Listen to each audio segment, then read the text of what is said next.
Hello and welcome to the new show, Power Rankings Live. We're doing things a little bit differently this year. We've got some technicalities which we're going to go through. We're going to try and get a special guest as well once a week to do the weekly wrap-up, and there will be some fun and games. This week, we're going to go through all the games, and because it was a pre-practice game, we won't count the practice games towards our Power Rankings.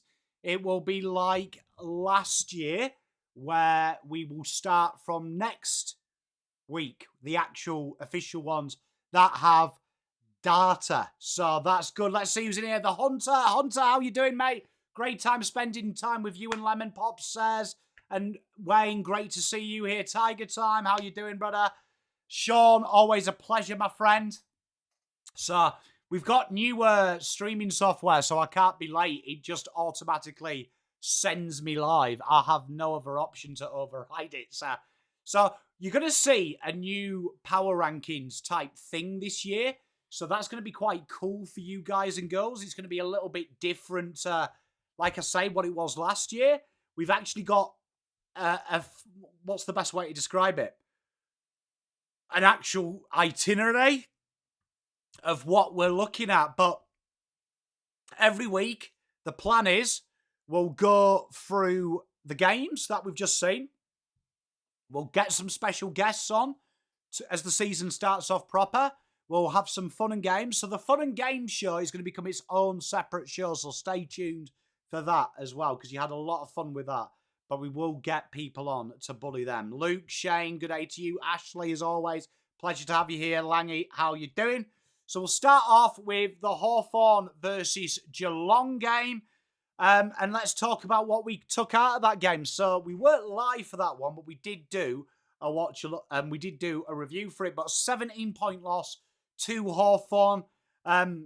Ollie Dempsey looked really strong in this game, like really, really strong. Jay Polkinghorne came in quite early as well, and he had his show.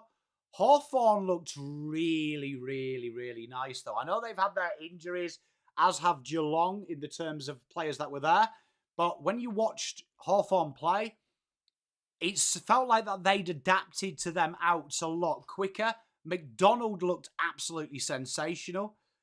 So that was really interesting. So this game was good. So let me know, chat, what did you get out of this game, if anything at all, when you watched it? But I felt like this was one of them games where, irregardless, I don't really count the score in pre-season. I just felt both sides showed me that they will be top 10 contenders, absolutely locked. Sean, which sides am I worried about? Into this, Sydney, when we come on to them, definitely. Hawthorn definitely looked pretty tasty. GWS, I've been quite bullish of them this pre-season. I was quite pleasantly surprised with them as well. So that was they were the takeouts. The Doggies in the Sydney game, I really enjoyed that. I think the Doggies will be solid this year as well. But yeah, like Fremantle, I actually thought, you know what, Fremantle, we'll come on to them soon, but Fremantle were one of them teams that I think can't control games. And I actually thought they really controlled their game well.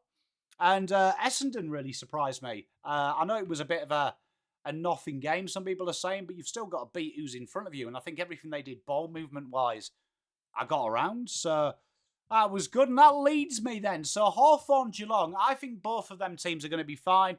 I think that's one of them occasions that even though they lost, both sides won in the terms of getting the leg work in, the energy in there. Both sides look like they'll compete and they'll be incredibly, incredibly competitive coming into the season. The more annoying thing, and I agree with you there, Shane, the more annoying thing from a fan of not Geelong is that they managed to find just these players, don't they, that they've had on the list 2 or 3 years, and they just turn into superstars, like Polkinghorne a couple of years ago. Like you say, Hoffman, I'm a big Hoffman man. I was surprised he wasn't. I'm surprised people didn't match that bid, but I mean, there it is, isn't it? I mean, that was it. But the next game was my Blues 15-point win over Brisbane, and I thought this game was again. See what I said about the first game. I think both teams got a lot out of this, took it in there. One thing that was pleasant to see was Carlton probably have had astronomical changes in that front half of the ground, and ball use is definitely the name of the game. And I thought what I really liked is the first quarter, I felt like Carlton were really bogged down in that media-centric environment of be perfect, be perfect. And I did really like Carlton's second quarter. Carlton are never going to be perfect, and I'm a big advocate of this. DNA is so important, and I think as analysts, I fall into this trap just as much as anyone else. That sometimes a team is going well like Brisbane, or a team moves the ball sexy like GWS, or a team works incredibly hard in a team structure like Collingwood, and we start comparing everyone to that we desire and then expect everyone to be the same. But like human DNA, sporting DNA has to have them abnormalities, but also that variation to make it refreshing. And I think that the secret of Carlton's game plan, and you saw this in the first quarter, Brisbane's articulate ball use, their control, their understanding, their running with, is another level towards Carlton. If Carlton tried to play that way, which they did, they got absolutely battered. What Carlton can do, though, is they can work hard ahead of the ball. They can attack the ball with energy. And a lot of the way that Carlton play football, if you look at 2023 when they did well, it isn't through application and skill, it's through vibe, dare I say it. So effort and intensity was there, and that's how Carlton will hide a lot of their problems. A lot of their ugly football will be cured by the fact that they can overrun the ball. They can run in packs. And I think one of the easiest changes was for Carlton fans like me, and I know there's a few Carlton fans in chat, we haven't had a small forward before. Not since Eddie Betts.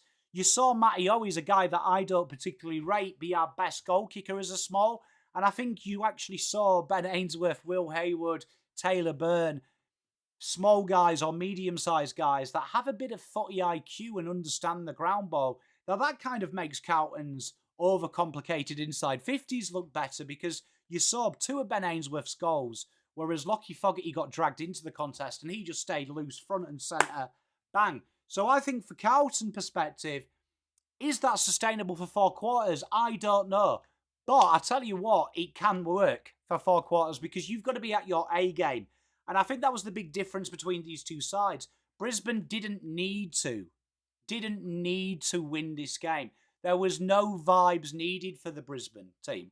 Brisbane have won 2 flags, so if they're going for like, oh shit, I feel a little bit nervous now, they just look at the 2 glistening trophies. So for Brisbane, yes, it wasn't a great performance in the second quarter, and Carlton at times made them look incredibly average.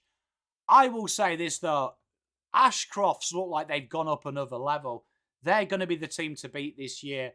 But I agree with you, Shane. Sustaining it is hard because obviously there will be intensity. But all we can do is judge on what we know, not what might be.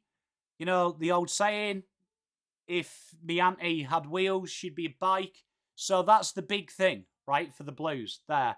Can they do that in 4 quarters when there's 4 points on the line? There's no reason why not, because they have done it. For Brisbane, their ball movement was impeccable in that first half. Players to come back as well, as have the Blues. But I think for them, they're going to feel incredibly, incredibly strong. For the rest of the competition, though, my good man Petra, good day to you, mate. Great. My missus absolutely adores you, Petra, by the way. We'll have to catch up for a coffee at some point. But I will say this. What was amazing is the AFL need to realise that not only have we got Ben Ainsworth, not only have we got Will Hayward, but there is Funtime Frankie to come back, who might be the pick of the bunch. But that's going to be very entertaining, that one. But Brisbane looked incredibly well.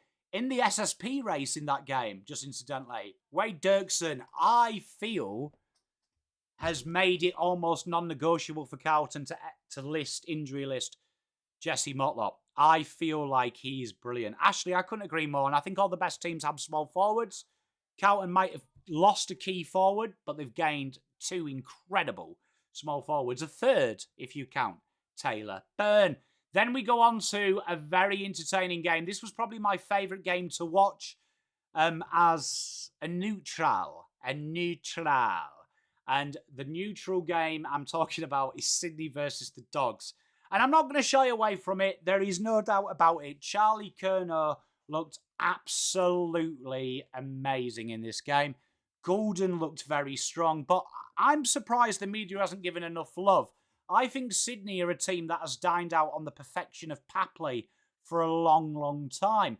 And I think you've seen in the last couple of years, Papley's getting on a little bit. He's lost that yard of pace. He's still terrific, but it needs some energy in that forward line. And I think when we saw Malcolm Roses Jr., a guy that I loved in his draft, playing this game, Malcolm Roses Jr. for me, and I'm not taking it away from Charlie, and this isn't me being miserable or anything like that. You know me, I'm more than intelligent and mature enough to be impartial. Malcolm Roses was the eye-catching one for me. I know Charlie Curnow will kick 65 goals plus for Sydney without a shadow of a doubt. But while he's busy and taking the eye off you, Malcolm Roses was incredibly, incredibly hungry. And he was a pain in the arse. I think he's going to have a Tyson Stengel effect at Sydney this year. He was absolutely terrific. Errol Goulden, full pre-season ahead of him. Look out, he's about to go up a year. I feel like everyone has forgotten about how good Errol Goulden is. But on his day, Errol Goulden is as good as any footballer in the competition. He looked amazing. The fact that you're I'm allowed to be miserable, says, but I'm not going to lie. I'm not going to lie to the fans about him. But he was very strong. He was very strong, it has to be said. The Doggies, on the other hand, it was pretty much a B-grade backline. Not much to read into from them, in my opinion. Few injuries, as Wayne says, spot on. But I did really like, you've mentioned Arthur Jones. I really, really enjoyed what he was about. I really enjoyed what he was doing. I thought he linked up very well, particularly playing up at the high half forward. That was really intriguing to watch. Doggies will be fine, though. I think their depth in the midfield and their forward line really showcased this. Although Sydney won this game, I thought the Doggies would have got a lot out of this game in the terms of their next cabs off the rank. Didn't look rubbish and didn't really look bad. I thought Riley Sanders in that halfback role, I really enjoyed that role as well. That's one to look out for. But they have a plethora of players to come in. Ed Richards to come in, Treloar to come in, Bontempelli to come in. They were really good. The two guys that really stood out for me, though, as well, were Connor Buderick. He played a very ball-using role where we saw at Gold Coast, that was the rumour, but then he became a lockdown. That was really entertaining. But Joe Fraser, he could be someone to watch out for. I really enjoyed how he worked up and down the ground. Doggies are definitely one of my players, right? Doggies are definitely one of my teams that I think are underloved. I agree, bunch of stuff. I think they're very, very, very, very underappreciated. For some reason, I always get the feeling that when you watch the Doggies, I think people love to hate them, in my opinion. Oh, Marnie, how are you doing, my lovely?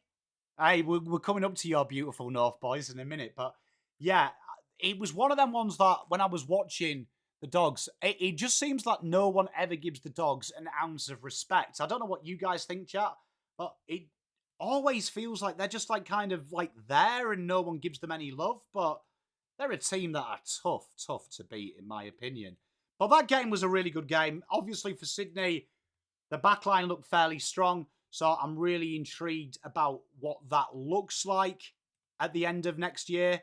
So that's going to be a wait and see for me. But all in all, very strong game. Really enjoyed that one.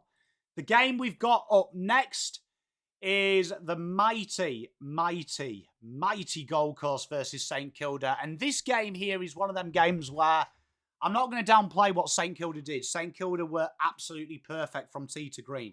71 point against Gold Coast. You can't argue with that. You can't argue with that. Like, if anyone's saying it's just a practice game, 71 points, you do need to look at it because the way St Kilda moved the ball was absolutely impeccable. Sam Flanders looked a class above at times. Max Hall, his intensity.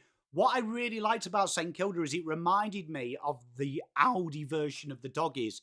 There was such a spread of contribution that suddenly, from a very stagnant, flat-footed Ross the Boss side, they actually became a little bit blockbuster, and I really enjoyed what they were doing.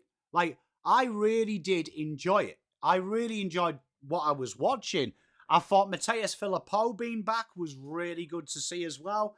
I like the Rowan Marshall TDK combination.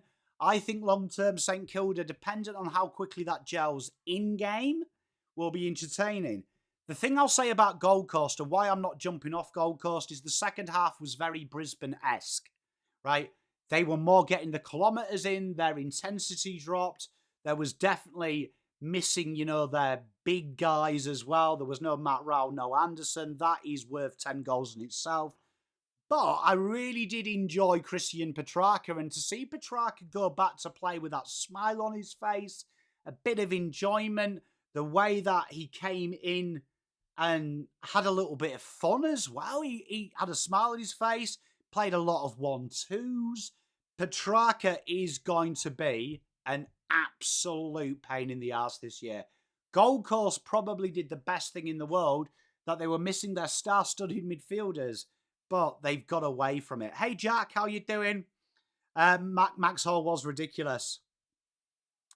So it says it was your fault. So it's going to be very entertaining. It's going to be very entertaining. But Gold Coast, don't worry about them. Jamara looked like he hadn't played football for 2 years, but he got in some incredible spots. And I don't think this is talked about enough. I did read one article today where, hey, Jack Park, how you doing? I read one of the articles today and they were like, oh, Jamara was shit. And I'm like, well, he hadn't played for 2 years, but he got in all the right positions. It was definitely a little bit of football IQ was missing, a bit of ring rust. But Jamara presented really well. So he's going to be probably playing state football for the first 2 to 4 weeks. But definitely watch this space with him, because I felt like Jamara, when he plays with Ben King and Ben King returns, look out. That could be a really, really thing. But Teresa, you're joining us late. We're definitely talking about that. Scoreboard, not important, but definitely for the Saints. Like, I know what we say, scoreboard's not important. You've got to look at what they did. Saints' ball movement was absolutely impeccable. And you know what? I know people love to hate the Saints. Do you know what I mean? I'm going to enjoy saying Charlie Kerner only kicks goals from free kicks this year. Don't worry about it.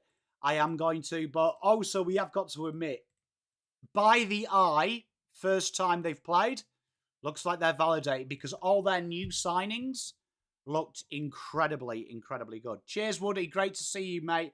Great to see you as well at the event as well, mate. I'm gutted I didn't get to talk to you more, but always a pleasure to see you, mate. Then we go to Friday.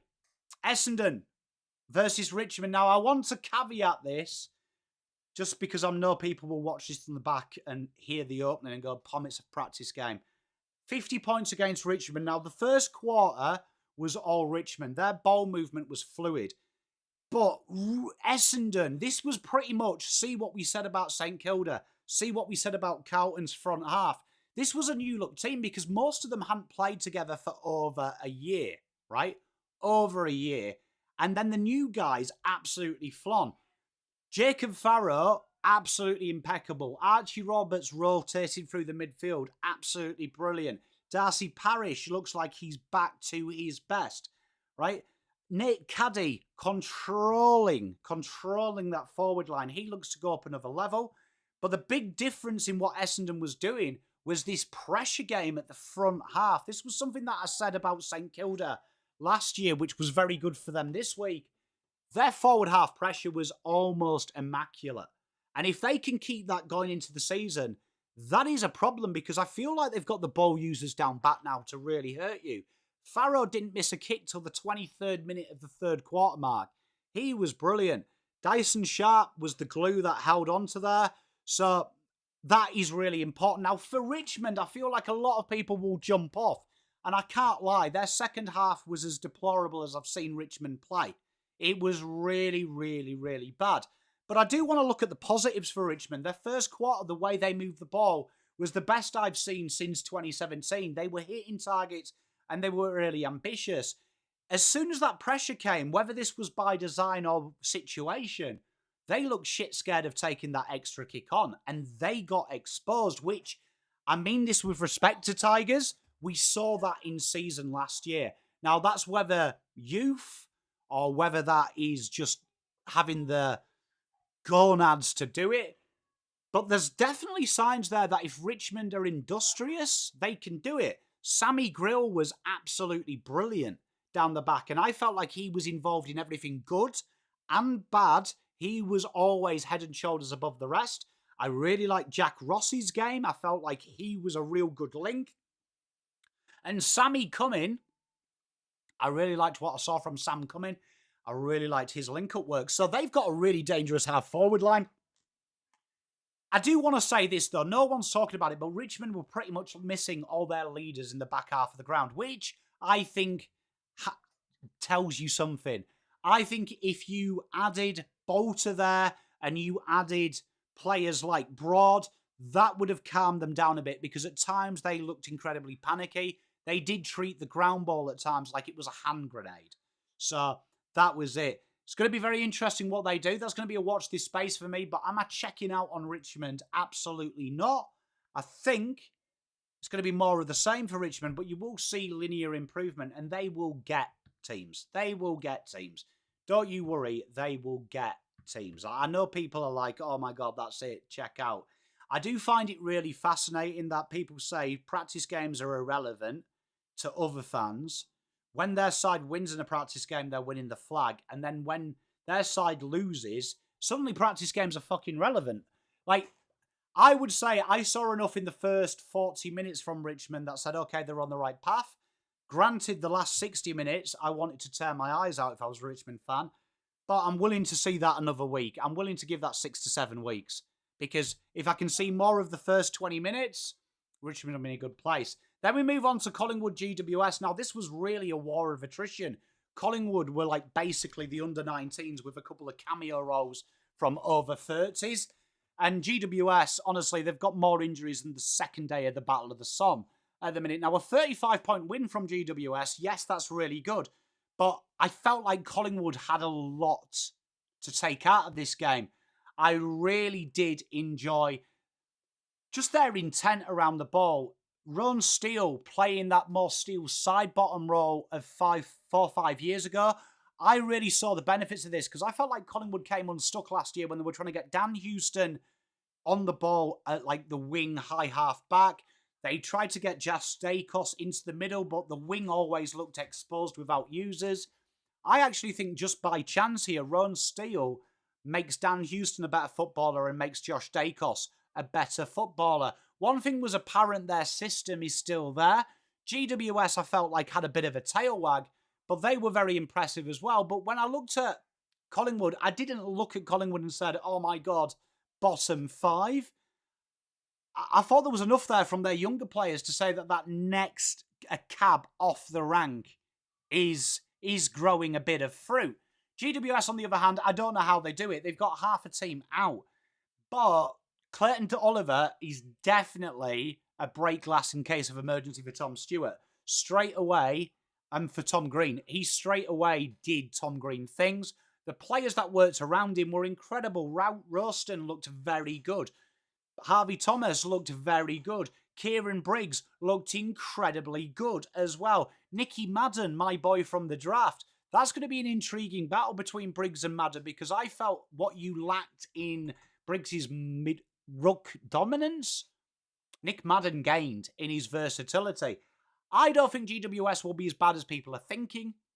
They're definitely going to be hurt, though. A lot of players out. Early doors, they're probably going to be behind the 8 ball. You've got Lecalia, you've got Josh Kelly, Toby Bedford, Sam Taylor, Callahan, Brett Daniels injured in this game as well. They'll be missing for either the season or good parts of the season. And then a couple of guys like Finn Callahan and co, 2 to 3 weeks. So they're going to probably have to start feeding in games. And we've seen injured at the start, it can come into it. But in this game, GWS did look okay. They look good to negate it. But I think the understated thing here is Collingwood were as bad as the press want you to believe.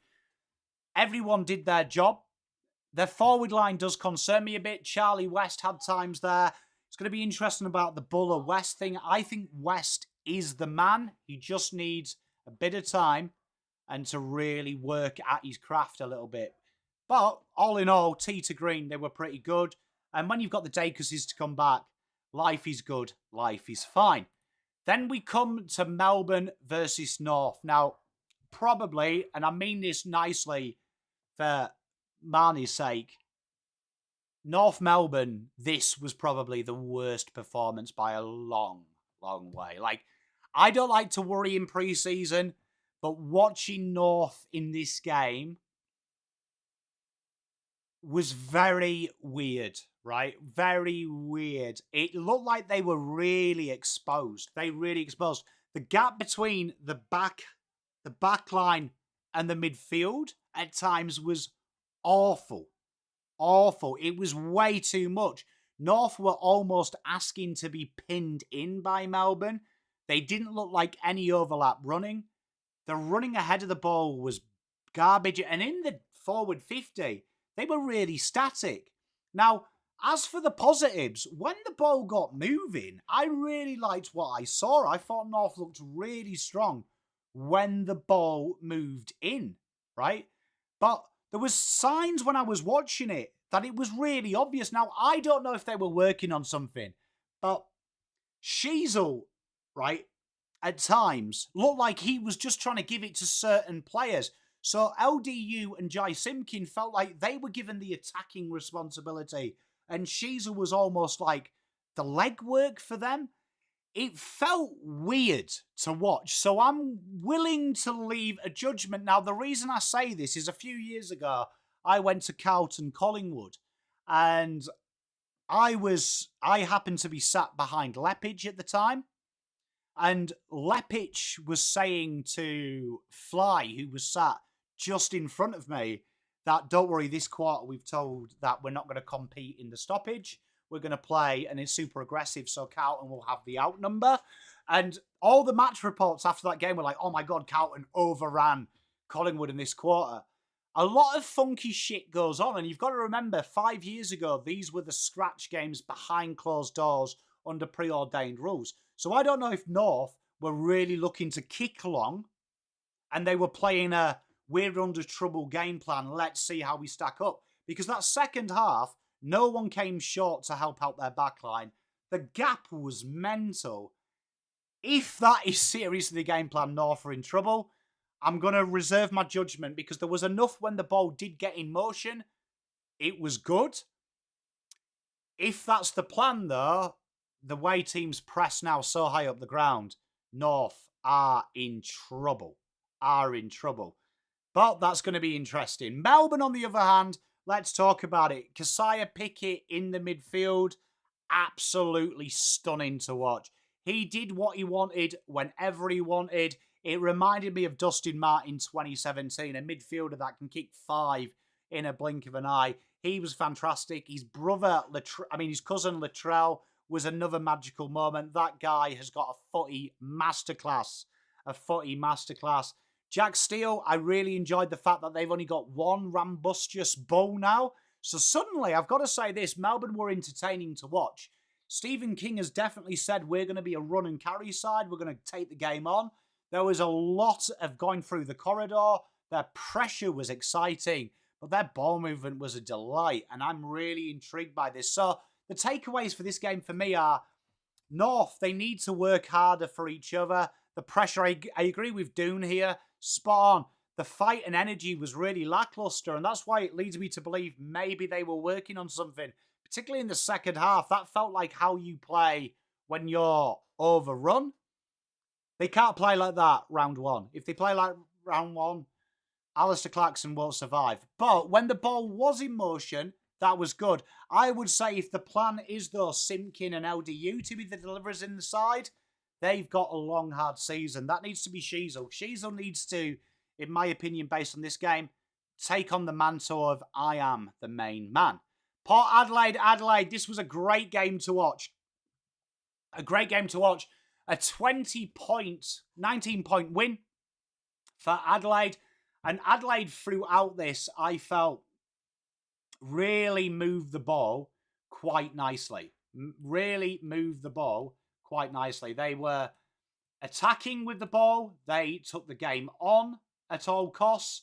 And at times they really did look like they were going to try new stuff all the time. Seeing Riley Thilthorpe play on the wing for patches was something new. I really enjoyed McAndrew in the ruck. And what was really noticeable as well is Adelaide had a control element to their game, which we didn't see last year.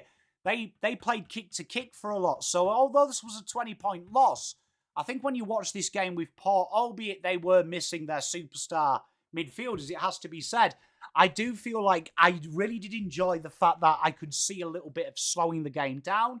They played a bit of ball retention. I really enjoyed the fact that they pulled players back. They played an extra behind the ball at times.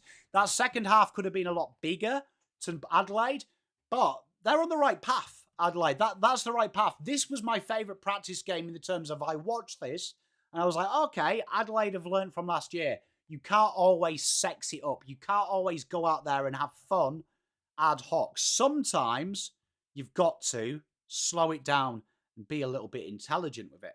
Port Adelaide, on the other hand, intriguing to watch. Intriguing to watch. It has to be said that they played a lot of their juniors on the better players. So that has got to be something that we've got to take into account at times. But I really enjoy watching Lukosius play at high half forward, be the link man coming in from the wing. That was it. Big problem for them. JHF, Jason Horne-Francis, went off very early. That's going to be interesting to watch because I think he's a big loss. I would have liked to see that. Jace Burgoyne, though, playing at halfback, was absolutely sensational in this game. He is one to watch. I think he can go up another level. Ollie Wine, Zach Butters to come back to that side. Mitch Giordis as well. It'll be interesting. I don't think they're going to be as bad as people think, to be honest. So watch this space with them. But I do think Adelaide could have won it more. They did spend a good amount of time just playing around with their food. So that's going to be a big watching space for me. But Adelaide definitely showed elements that they've improved their game. And we finished. This game was fantastic to watch. I can't believe there's been more write-up about this game. Fremantle, 28-point win against the Eagles. This was good to watch, right? This was good to watch. Fremantle, for the first time in a long time, I felt like they had a little bit of chutzpah about them. There was a little bit of a devil-may-care attitude about the way they went about it. They really did look to get the ball inside 50 a lot quicker and a lot more smarter. My reservation with Fremantle last year was what? It was that they work slow. Slow. Sometimes it's too controlled, too methodical. There felt like a little bit of chaos at times for them. And watching Luke Jackson just take off from the stoppages was good to watch. I really did enjoy this game. Just as a partial observer, that Fremantle have added elements to their game, that says to me, brilliant, right? Brilliant. Eagles, on the other hand, let's talk about it. Cooper Duff-Tytler, oh my gosh. You remember we saying in the preseason, him playing forward could be good. Could be good. Hey, Poet, thank you very much. New streaming software, so I appreciate you, mate. Thank you. Lindsay did play. Cooper Duff-Tytler, I think, is that second, third option. He's going to be a pain in the arse. He already looks good for the bigger bodies. Will Dersma was really good. Josh Lindsay, his slingshot was there. But the guy I want to talk about is Tom McCarthy. I think a smoky for all Australian this year. Just check that out. The way he uses the ball is another level. He was very good. So, all in all, a lot to take out in this game. A lot to take out. But for me, something that I'm very eager for. The preseason games. So now what I've got to show you, chat, if you're ready, got a little bit of a presentation. So can you still hear me, chat? Just let me know you can hear me. Just give me the thumbs up you can hear me. The new streaming software, I should disappear off the screen, but you should still be able to hear me. So let me know if you can hear me, chat. Langy, I'm looking at you. Says, I'm looking at you. Am I still audible, chat? Am I still audible? Let me know. You know what? The delay in you guys here. Let me know if you can hear me. Yeah, cool. Right. So the power rankings this year are going to change a little bit. So we've got official rules to this. It's going to work like a real-time ladder. So we're going to give out 4 points for a win. Right? We're going to give 2 points for a draw.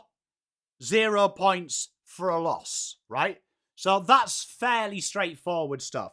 That doesn't need explaining. But, oh, cheers, TL. I love you too, mate. Thank you, everyone, for answering me. The cover the spread. So you're going to get a bonus point if you cover the bookmarkets Friday spread. So the bookmakers work that off a projected XG. So that is usually a pretty good indication. It usually comes up around 58% of the time. If they just get it exactly, they get 0.5 points. Underdog wins, you'll get an additional 2 points. And you'll get a bonus point for winning away from home. Now, this is interesting. Away team is only counted if that isn't your ground. So Victorian teams, if they're playing at the GMHBA bar Geelong, they'll get a bonus point. I'm not counting Carlton versus Richmond at the G or Collingwood versus Essendon at the G. These are true travel games where we're not playing week in, week out. Because yes, the crowd make a noise, the ground doesn't change. And let's be honest, the Victorian crowds are all the same for Fremantle and WA. So there will be no away team awarded, right? Then we've got a fraud penalty, -1. So from this, we will be taking the XGs of teams.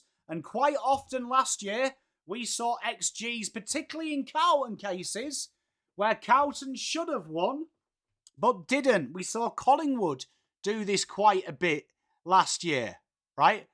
So that will be quite good. So this is going to be a fraud penalty. If you didn't perform better, you will be punished. And then we've got some exciting ones. If you score equal or greater than 100 points, you will get an additional 1 point. Score over 120, you'll get 2 points. But when you lose, you still have a chance to make points. Concede 1 point, right? Concede -2. I won't fabricate it, I promise. GWS, if you're watching, I will be nice to you this year. So you've got these on offer, and then we also have the margin bonuses, right? We have the margin bonuses where there will be additional points. And that also comes on the loss. So we base this kind of on a lot of different sports that also do this to try and improve the ladder. But the idea here is there will be an equilibrium between winning and losing. Says you'll get used to it because when the game starts, so this will take effect from this week because all this data will be available to us via that. And we're going to have 3 ladders, chat. We're going to have your power rankings, the live audience. We're going to have the gross points, and then we're going to have an average. We're going to have an average. So these points will work out averaged per game as well, to create the ultimate power ranking, right? These will be the ultimate power ranking. So what you're seeing, right, is you're going to be now seeing the POM ranking system in action. We're going to see the POM ranking system in action. So what you have here is my Pommy little rating system. So what we do from here, chat. So honestly, look, it might be confusing at the start. It will be very easy as we get going. But as you'll see, we're going to give them,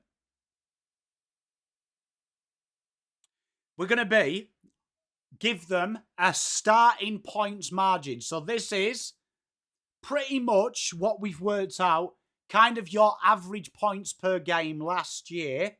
It's not as much as you think, right? So this is going to be it. Shane, to answer your question, it is accumulated. So should we lose by 100 and stuff like that, there is an accumulation factor as well, right? So there is going to be an actual accumulation factor as well. So should that start happening, it is. But in at 18th, right? 2.7 Average points at the minute is them. So this is our pre-season marker. So at the minute, hopefully being able to gain a few points next week is West Coast Eagles. Up next, Richmond at 17. Thank you, Tiger Time. I hope you enjoy it, Neil. Like, I thought we'd try and make this official so we've got something fun to do, right? Then, in at 16, we've got North Melbourne with 3.3. In at 3.6, Essendon, 15th ranked on our power rankings at this moment in time. 14th ranked, the Melbourne Demons at 3.9. 13th, Port Adelaide. In at 12, the Carlton Blues. In at 12. In at 11, St Kilda. Hey, no, wow. I don't think so. I think we will be okay, mate. In at 10, we've got Collingwood Football Club. Halfway House, GWS, slightly sliding down. Fremantle in at 8th. Adelaide in at 7. In at 6, the Western Bulldogs. In at 5, the Hawks. In at 4, the Swans. In at 3, Gold Coast. 2, Geelong. And number 1, that. So remember, the games that happened this week did not count towards this because there is no official stats taken. This will start from these practice games where we have a full allotment of champ starter. So everyone will start on this. There will be a poll that goes up before the show where you can change these and we will do it live. You will have your own power ranking. We will see an accumulated score ranking, so the points total, and then there'll be an average total. There'll be an average total. So that is what we have got, right? So what we do now is I should come back on the screen. There we are. Excellent. So if I press that stop sharing, I should go back to being big. So Brisbane Lions are the top team. So I don't think we can argue with that. So what we will be seeing towards the end of the year is we should see an average score. So teams will be allocated scores, right? Allocated scores per game. So what it does is it really heavily affects you if you beat up on a shit side. Heavily helps you if you beat a tight one. If you get a shock, it helps you, which I think is a nice little indication there. And it also, we're giving teams benefits for being very good at scoring and putting it and that. Why don't teams start on 0? Well, why we're doing that is last year we also counted the first game of pre-season. So Dune, really easy. You just have to appear in the live chat.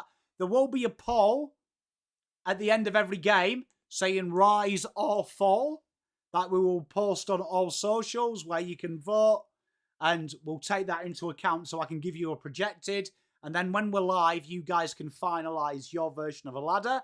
The other 2 ladders will be all automated, so we'll have a gross total points and then an average per game. So that will be very, very exciting. And then what we're going to look at now, before we finish, is these are the first games that we are going to be counting towards our ladder. So we have got some games starting as of... So, Shane, all these games you are in charge of. You are in charge of your accumulated ladder. Your accumulated ladder, you are in charge of. This will, when I do the post, you will see, let's just say, tell you what, let's make this easy. All right, let's make this easy. If I show you this. Right, so let's just say that first game let's just say that first game here, right, is Sydney. No, that's not the pre-season, is it? Pre-season. So Carlton versus Geelong, right? What I'll do, probably in the morning, I will do Carlton versus Geelong. Let's say Carlton win by 10, right? Let's just say Carlton win by 10. Carlton equals 7 points. Geelong equals 3 points. And I'll show you the gross. But I will say Carlton were 12th. Geelong were 2nd. And you vote Geelong down that. Then when we go live, you will interactively edit that for me. So when we go through the games, I will ask you, where do you want Geelong? Where do you want Carlton? See what I mean? So these are the first games we've got. We are waiting for some bookies odds for these so we can make this work. But Carlton versus Geelong is the first game. I will be at that game, so I won't be doing a watch-along for that game, chat. But I will be doing a watch-along for round 1 and round 0, don't worry. We'll be able to boo Charlie Curnow together as a team effort. Sydney versus GWS, though, we will be live for the Brisbane versus Gold Coast and the Sydney versus GWS. I don't believe they overlap, chat. Make sure I'm right. And we will be live for the Doggies versus Hawks. You've got Melbourne versus Richmond. You've got St Kilda versus Essendon, which will be a very good game. Fremantle versus Adelaide. North versus Collingwood, which we are looking to be live for. And then the Eagles versus Port Adelaide. So you've got 4 live games this week to have that. Shane, I'll tell you what, if you do want to help out, I have got a spreadsheet. If you want to help out, mate, I'm more than happy to take on unpaid labour. $7.99. This channel was genuinely the greatest ever. Thank you very much, Atush. I love you, mate. I really do. You are a gentleman and a scholar. So that is, chat, your first show. What I aim to do throughout the year is get people on. We will have fun and games towards the end. But I wanted to do a test run to see how long it takes us to get through it. So, chat, thank you very much. Hope you come and tune in on Thursday. Thursday we'll do the double header. So Sydney GWS straight into Brisbane Gold Coast. All right, chat? So we'll do that. You know what? I'll pay you with love and beers, maybe. Shane, I'll buy him a slab. But thank you very much, chat. Make sure you look after yourself. Make sure you like and subscribe on the way out. Thank you very much for joining me. Thank you very much as well for coming up to see me. I have something special planned, right? We have got in the gather round, we are going to do a live show. So tickets will be going on sale on that. Stay tuned. We have got a couple of special guests. It's going to be a live panel. It's going to be a little bit of fun and games. There'll be a little bit of footy.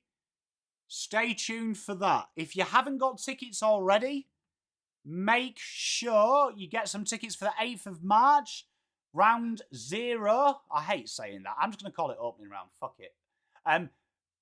8th of March, we are live with Coaches Panel at their live show. I will be a special guest, and then they're doing a watch-along of St Kilda Collingwood. So if you want to get down and have a few beers with me, love to see you there. Chat, I love you to pieces. Thank you very much. Stay tuned for the announcement for the live show. Some special guests. Kanga TV will be one of my co-panelists. Stay tuned. I'll see you soon.